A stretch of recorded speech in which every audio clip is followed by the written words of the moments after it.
Discretion is advised.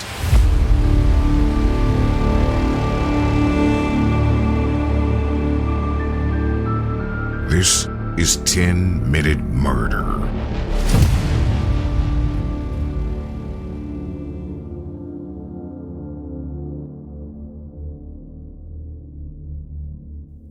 No matter how many years had passed, and despite the huge amount of murders he had committed, the details of every crime he had ever committed stayed fresh in Samuel's memory.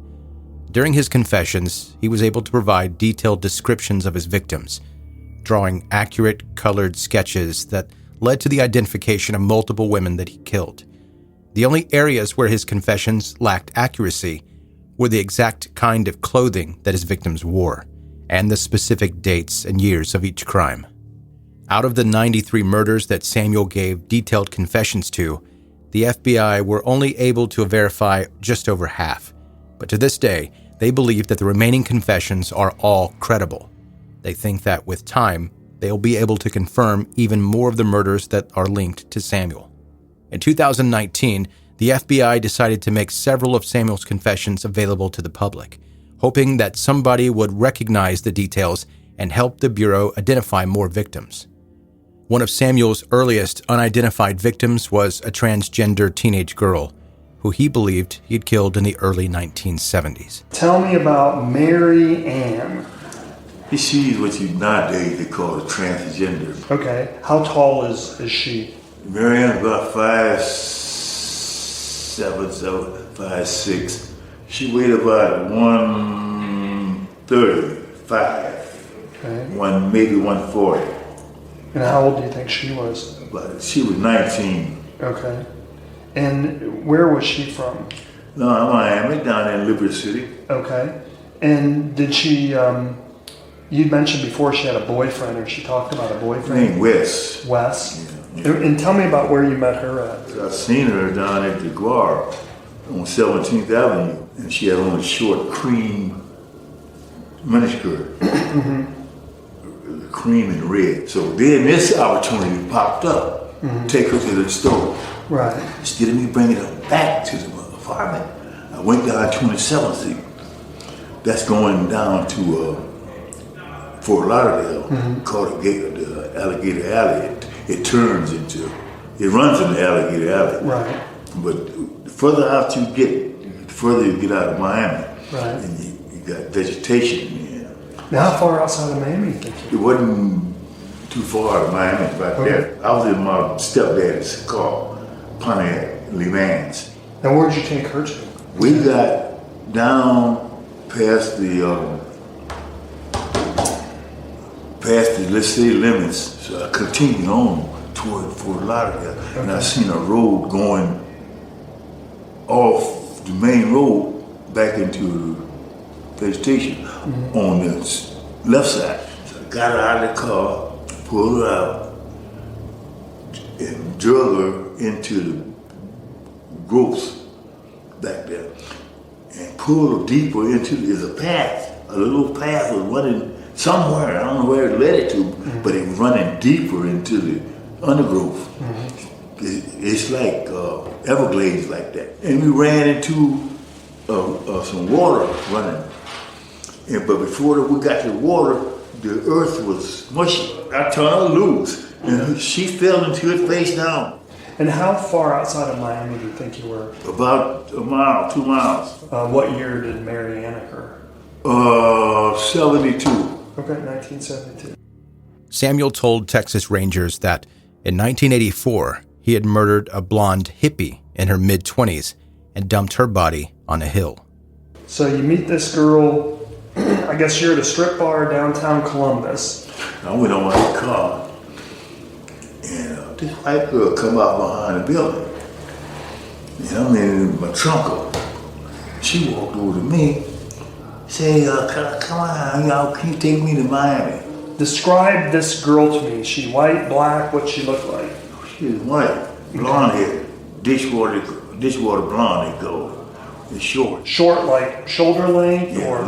No, ear length, a little over the ear length. Like a bob. Yeah, like a bob. Okay, and How tall do you think she was? She was about 5'7". She weighed about 130. How old do you think she was? Oh, she was about 25. Okay. You mentioned before that you said she kind of had like this hippie aura to her. Yeah, she did give you a hippie feeling. I think she was some kind of hippie, yeah. So you go to Cincinnati, you mess around on Vine Street, and then eventually you guys both get in your car and you cross over the bridge into Kentucky. Tell me about going into Kentucky. We got to Covington, and then we continued through Covington. And there was a park that they were having a festival there. And she heard the music and shit off that band in there. And by her being a hippie type, she wanted to get to that. But the police came over and peeked in our car. He really wanted me to move out of there. So we, instead of going in there, I took her the other way. Right. Winding around, they got hills down in Kentucky, and the road winds around the hills. I seen a little short road going up the hill. And up top there was vegetation, wasn't no houses or nothing. And so I pulled up and concealed the car in that little vegetation up there on top of the hill. It was like a dirt road. Okay. It was like dirt. The grass was growing in the middle between two tracks. When I left her up in that little road up there, on the side of that little road, she was like partially concealed by the vegetation. I left her there. Samuel confessed to a murder he committed sometime between 1992 or 1994, when he killed a woman he had been shoplifting with. Despite a sketch of the victim and Samuel believing that her name had been Ruth, she was never matched to any unexplained deaths or missing persons cases. North Little Rock. Tell me what that girl looked like. Oh man, I loved her. I forget her name. Oh wait, I think it was Ruth. Okay. She was a heavy-set, big old yellow gal, and had buck teeth. It had a gap between the teeth, that's what it was. And she was like honey-colored skin, and she had her hair was not really long. It was. How tall do you think she was? She was about 5'7". How much do you think she weighed? She weighed about close to 200, about 170.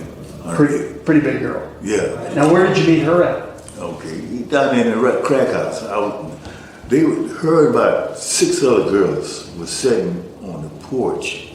I stopped to go in there. I seen the girl, that's why I stopped. We stayed together 2 days or more. I think it was about 3 days. We was going shoplifting. We went to Sears. We went to Kroger's.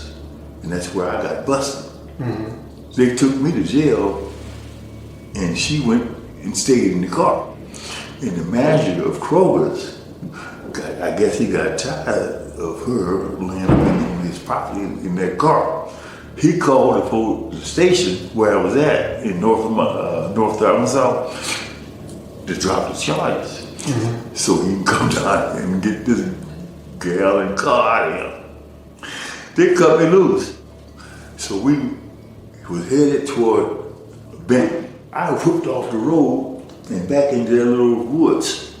There was a cornfield back there. I pulled through it, and on the other side of the cornfield was a trash pile. I parked the car facing out where I could see anybody coming in. So I pulled her out of the car.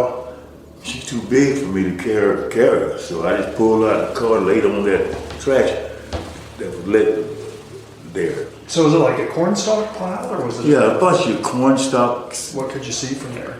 I could see the highway, and in the woods is that way. But it's right outside of Little Rock. I was about 10 miles from it. In 1993, Samuel alleged that he had strangled a petite black woman in Las Vegas and provided a detailed sketch of what he remembered about her appearance. She was kind of thin, dark skinned, about 40 years old when she was out there hustling.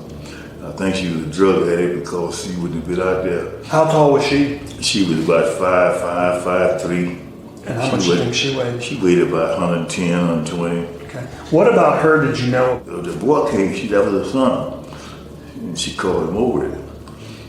And he came over, he shook my hand and everything. Yeah. Now, how old was he? He was about 20 or about 19, 20. Okay, black male or? Black male. And where were you at when you met her? It was on Owens Avenue. Okay. Owens, that's down in the black section. Owens and Jackson. Where do you eventually take her body to? I was headed toward California. Mm-hmm. So as I drove out of Las Vegas, I seen a motel and a road leading up to the motel. And there's a lot of bushes and brushes beside the road before you got to that motel. That's where I dropped, pulled up her body out and rolled it down there. And I heard a secondary roll of noise. That meant she was still rolling. So you basically roll her into a pretty big ditch that's got a bunch of... Well, it wasn't a ditch, it was a slope. Okay. That didn't look like a slope because the vegetation had grown up out of the slope and looked like you would think that the road would just be flat. Mm-hmm. But actually the road was going down a slope like. And that's why she rolled. As he aged, Samuel's health began to decline, and in December 2020, he passed away in a hospital. Now, the FBI have to hope that Samuel gave them all the details they'd need to eventually identify each of his victims. The sad truth about the unproven cases is that these are the victims that Samuel correctly guessed would never be reported missing, or the victims who were mistakenly ruled as dying due to an accident or an overdose. They are the victims whose deaths were never investigated until now.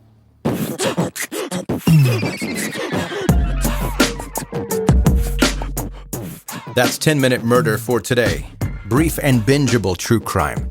I'm Joe, I'm the host, and I really appreciate you listening. And if you're new listening here, this isn't something that I do all the time. Occasionally, I will make some extra time and do a Serial Killer Sunday episode. Now, you might not be listening to this on Sunday. 90% chance that you aren't listening to this on a Sunday. Some of you are. Some of you I know listen to these as soon as they come out. Like as soon as I hit the click button and it uploads and does its thing, you're already listening to it. I really appreciate that. However, I do understand that this is a podcast and it's available. This episode, you could be hearing it 2 years from the time that I'm saying these words. And it might not be Sunday. It's probably not Sunday. However, this is a Serial Killer Sunday special episode. And speaking of being a new listener to 10-Minute Murder, if you are new, welcome. Settle in, make yourself comfortable, and please subscribe now so that you can catch up on all the back episodes that exist in 10-Minute Murder's library. There are over 300, approaching 350 now, I think. That might be a lie. I just made that number up, but I know it's over 300. Also, connect with me on social media, see the pictures of what we're talking about here in the podcast. Never anything gross and graphic, so you're safe to follow there. And if you like this episode, please leave a rating and review on Apple, on Spotify. Audible is also a place you can do that. Any place that's possible, your positive feedback is appreciated and helps this show grow so much. Hey, Joe, how can I help the show grow even more? Good question. I'm glad you asked. You can share the podcast with any of your friends and family that you think could be into brief stories about true crime. And that helps more than I can even describe. If you've got questions, if you've got story suggestions, there's one person I think I've mentioned before that likes to send me fun facts about random things. I enjoy those. Send it all to me, joe@10minutemurder.com. But you can also send me direct messages on social media. I do get those, but I get so many that it's hard to respond. I read every one of them, for the record, but it's hard to respond to very many of them. And it's easier to keep track of, and the ones that I want to mention on the podcast usually come from the email because that's easier for me to keep up with. So I can get them in all the ways, but the email is the easiest, joe@10minutemurder.com. Okay, that's it. That is the end of part 2 of the Serial Killer Sunday special episode. And thank you so much for listening to 10-Minute Murder.